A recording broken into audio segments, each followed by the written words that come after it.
Joyce. Wala po si Ma'am Lucy. May bibilin lang po sandali. Hindi. Okay lang, Manang Biring. Si Mamita naman po talaga yung sadya ko eh. Ay, ganun ba? O sige, maiwan ko muna kayong dalawa. Magbibilig lang ako, ha? Sige po, go po.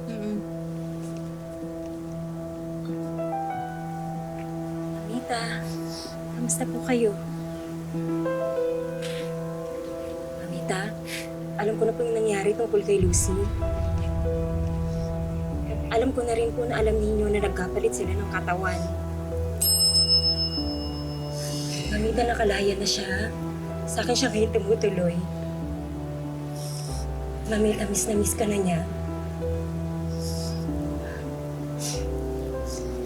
Gusto niyo po ba siya makita?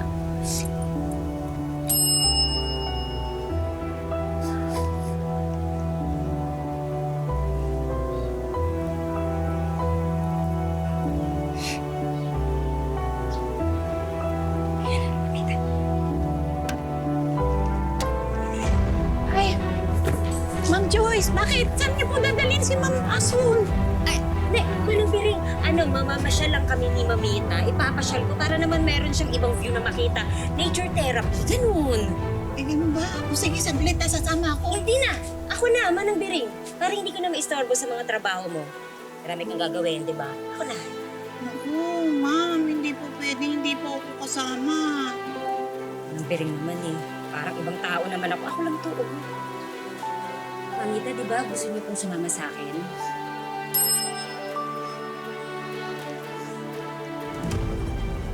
Eh, Ma'am, ako po, gusto niyo pa ba ako sumama?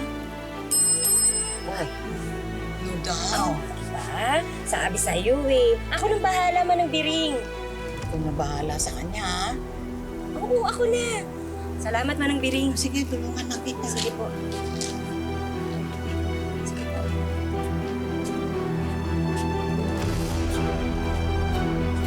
Sige po. Opo, ako na po.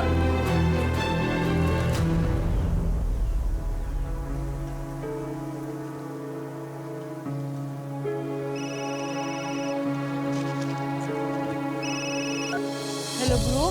Bro, papunta na kami ni Mamita. Thank you, bro.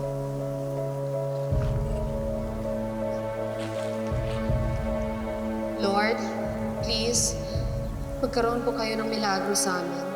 Sana po gumaling na si Mamita at makapagsalita na siya para masabi niya sa amin kung paano niya nalaman ang tungkol sa nangyari sa akin.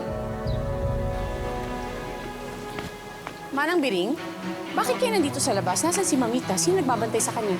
Ay, umalis po si Ma'am Asun. Isinama po ni Ma'am Joy sa park. Mamita, finally magkakasama na kayo ni Lucy. Alam mo ba, Mamita, tuwang-tuwa yun kasi magkakasama na kayo ngayon. Ikaw ba natutuwa ka rin? Buti na lang, Mamita, wala si Farah. Nailibas kita nang hindi niya alam. Asan siya?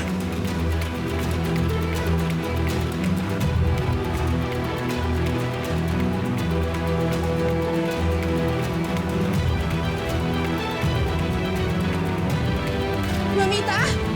Mamita! Akala mo maiisahan mo kami? Hindi ka makakalapit kay Mamita.